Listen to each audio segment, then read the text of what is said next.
નમસ્કાર, આપ જોઈ રહ્યા છો સંદેશ ન્યૂઝ અને સમાચારોની સાથે હું છું જિજ્ઞાસા। મહત્વપૂર્ણ સમાચારોથી શરૂઆત કરીશું। આજે ઉત્તર પ્રદેશમાં 11 જિલ્લાની 58 સીટો પર પ્રથમ તબક્કાનું મતદાન થઈ રહ્યું છે। આ સીટો ખરેખરમાં ભાજપ માટે એક મોટો પડકાર છે। સવારના 7 વાગ્યાથી મતદાનની શરૂઆત થઈ છે અને સાંજે 6 વાગ્યા સુધી મતદાન ચાલવાનું છે। કોરોનાને કારણે વોટિંગનો સમય આ વખતે 1 કલાક સુધી વધારી દેવામાં આવ્યો છે।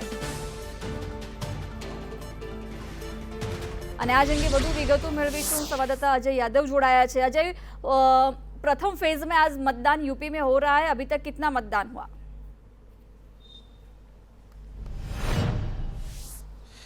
देखिए, निश्चित तौर पे 5 राज्यों के जो विधानसभा चुनाव होने वाले हैं उसमें सबसे पहले शुरुआत उत्तर प्रदेश से हुई है। उत्तर प्रदेश में 7 चरणों में चुनाव होना है। पहले फेज की शुरुआत आज हुई है।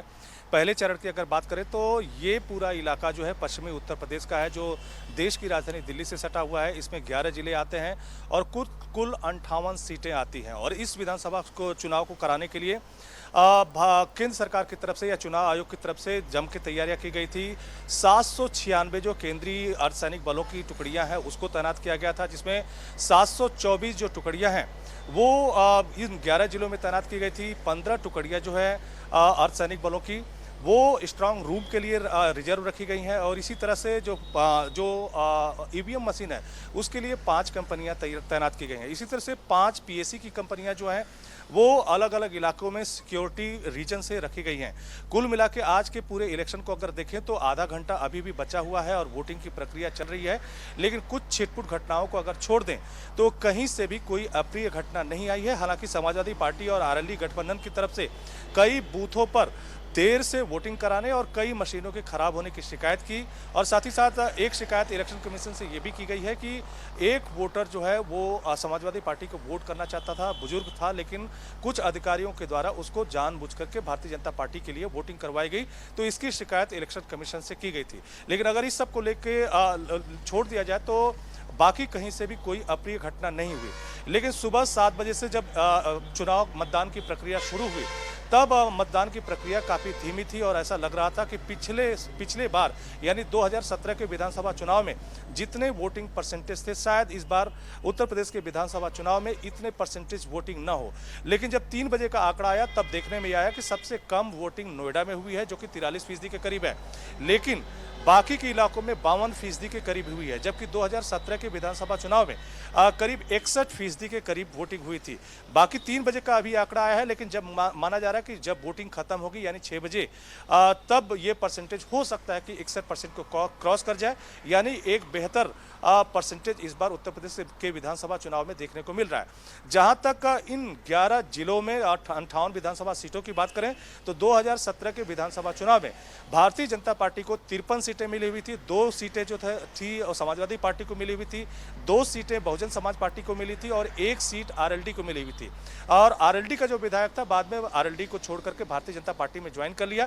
इससे भारतीय जनता पार्टी की पिछले 2017 में जो चुनाव हुए थे 54 सीटें हो गई थी और बाकी एसपी और बीएसपी गठबंधन की थी। जहां तक महत्वपूर्ण सीटों की बात करें तो आपको याद होगा कि इस बार के विधानसभा चुनाव में जो आरोप प्रत्यारोप लगे उसमें कैराना और मुजफ्फरनगर और मेरठ ये 3 ऐसे जिले थे जिसको कहीं न कहीं भारतीय जनता पार्टी की तरफ से टारगेट किया गया और समाजवादी पार्टी की तरफ से भी आरोप प्रत्यारोप किए गए। उसमें सबसे बड़ा आरोप कैराना को लेकर हुआ क्योंकि समाजवादी पार्टी की तरफ से नाहिद हसन को वहां पे खड़ा किया गया था, जो फिलहाल जेल में है। उन्होंने आत्मसमर्पण कर दिया है, बावजूद उसके वो समाजवादी पार्टी के टिकट पर चुनाव लड़ रहे हैं और उनके खिलाफ भारतीय जनता पार्टी की मृगंगा सिंह चुनाव लड़ रही है। ये वही कैराना है जहां से हिंदुओं के पलायन का मुद्दा सबसे अधिक चर्चा में आया था। इसके अलावा मेरठ की सरगना सीट की बात करें तो वहां से संगीत सोम एक बार फिर भारतीय जनता पार्टी के टिकट पे चुनाव लड़ रहे हैं। पिछले विधानसभा चुनाव में संगीत सोम जीते हुए थे और संगीत सोम इसलिए भी चर्चा में थे कि मुजफ्फरनगर दंगे के बाद उनका नाम सबसे अधिक चर्चा में आया था। इसी तरह से नोएडा विधानसभा की बात करें तो रक्षा मंत्री राजनाथ सिंह के बेटे पंकज सिंह एक बार फिर विधानसभा चुनाव लड़ रहे हैं और पिछले बार के भी विधानसभा चुनाव में वो अच्छे मार्जिन से जीते थे। इसी तरह से मथुरा विधानसभा की सीट पे श्रीकांत शर्मा पहली बार भारतीय जनता पार्टी के टिकट पे लड़े थे। उसके पहले वो भारतीय जनता पार्टी का मीडिया प्रभार दिल्ली में देखते थे, लेकिन जब वो लड़े थे करीब 1 लाख वोटों से वो जीते थे। उनको 1,43,000 वोट मिले हुए थे और जबकि उनके अपोनेंट अजीत एक प्रदीप माथुर को जो कि कांग्रेस के थे, उनको 43,000 ही वोट मिले थे। प्रदीप माथुर 2017 से पहले 3 बार विधायक रह चुके थे, लेकिन उस लहर में कहीं न कहीं न सिर्फ एसपी और कांग्रेस गठबंधन की हार हुई थी 2017 में, बल्कि दूसरी भी पार्टियां धराशायी हो गई थी और भारतीय जनता पार्टी 325 सीटें अपने सहयोगियों के साथ जीती हुई थी।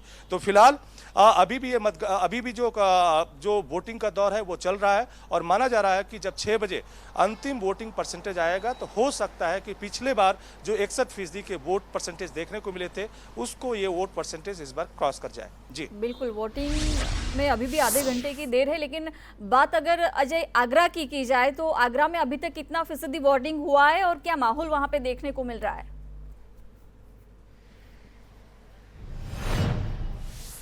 देखिए, आज संदेश न्यूज की टीम न सिर्फ आगरा बल्कि मथुरा और उसके अगल बगल के कुछ ग्रामीण इलाकों और बहुत सारे इलाकों में दौरा किया और खास करके इस आगरा, मथुरा, नोएडा और गाजियाबाद, इन 4 शहरों की अगर बात करें तो भारतीय जनता पार्टी ने एक तरह से एक तरफा जीत दर्ज की थी। जहां पे मथुरा में 5 विधानसभा सीटों में भारतीय जनता पार्टी ने 4 सीटें जीती हुई थी, 1 सीट बीएसपी को मिली थी। उसी में सबसे बड़ी जो जीत भारतीय जनता पार्टी को देखने को मिली थी वो आगरा में देखने को मिली थी। आगरा में 9 विधानसभा सीटें हैं और 9 की 9 विधानसभा सीटें जो है 2017 के विधानसभा चुनाव में भारतीय जनता पार्टी ने जीती थी। और इस बार इसी तर्ज को दोहराने के लिए, इसी जीत को दोहराने के लिए आपको याद होगा कि बेबी रानी मौर्य, जो कि उत्तराखंड की राज्यपाल थी, उनका राज्यपाल का इस्तीफा दिलवा करके आगरा ग्रामीण से उनको चुनाव लड़ाया गया। इसी तरह से जो आगरा कैंट का इलाका है, वहां पर भी योगी सरकार में एक मंत्री हैं, उनको चुनाव लड़ाया गया। हालांकि ये सुरक्षित सीट है ताकि भारतीय जनता पार्टी के जो पिछले बार के जीते हुए विधायक है और खास करके योगी सरकार में मंत्री है, वो पिछला परफॉर्मेंस दोहरा सके।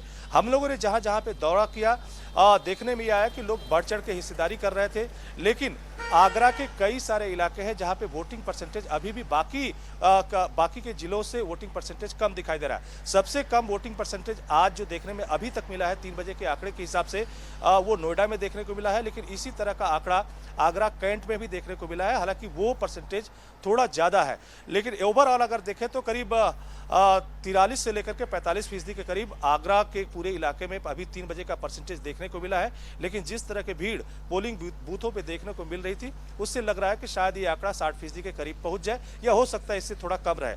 लेकिन पूरे इलाके में शांतिपूर्ण मतदान हुआ और कहीं पे भी कोई हिंसा की घटना नहीं हुई। जो लोग आ रहे थे अपनी बातें रख रहे थे। कुछ लोगों का तर्क था कि जो पिछली सरकारों के द्वारा जो कामकाज किया गया है उनको लेकर के उनके मन में कोई क्वेश्चन नहीं है, लेकिन बहुत सारे ऐसे वोटर्स थे जो बदलाव चाहते थे और साथ ही साथ वो पार्टी के नाम पे वोट देने के बजाय कम से कम कैंडिडेट को भी देखना चाहते थे। तो एक तरह से कह सकते हैं कि आगरा में पिछली बार जिस तरह का एक तरफा जीत भारतीय जनता पार्टी की हुई थी, उस तरह की एक तरफा जीत इस बार शायद न देखने को मिले, क्योंकि विपक्षी पार्टियां खास करके एसपी, आरएलडी और कहीं कहीं पे बीएसपी की तरफ से भी कड़ी टक्कर भारतीय जनता पार्टी को मिल रही है। जी बिल्कुल अजय, आभार समग्र माहिती આપવા બદલ। તો હજુ પણ અડધો કલાકનો સમય બાકી છે। 11 જિલ્લામાં 58 બેઠકો ઉપર આજે પ્રથમ તબક્કાનું મતદાન થઈ રહ્યું છે। તો ઉત્તર પ્રદેશમાં આજથી મતદાનની શરૂઆત થઈ છે। કુલ 7 તબક્કામાં ઉત્તર પ્રદેશમાં મતદાન યોજાવાનું છે, જેનું પરિણામ 10 માર્ચે એક સાથે આવશે। આજે પ્રથમ તબક્કાનું મતદાન થઈ રહ્યું છે। 11 જિલ્લાની કુલ 58 બેઠકો માટે આજે મતદાન યોજાઈ રહ્યું છે। આ વખતે કોરોના કાળને કારણે પણ 1 કલાકનો સમય વોટિંગ માટે વધારવામાં આવ્યો છે। સવારે 7 વાગ્યાથી મતદાનની શરૂઆત થઈ છે, સાંજે 6 વાગ્યા સુધી મતદાન ચાલવાનું છે।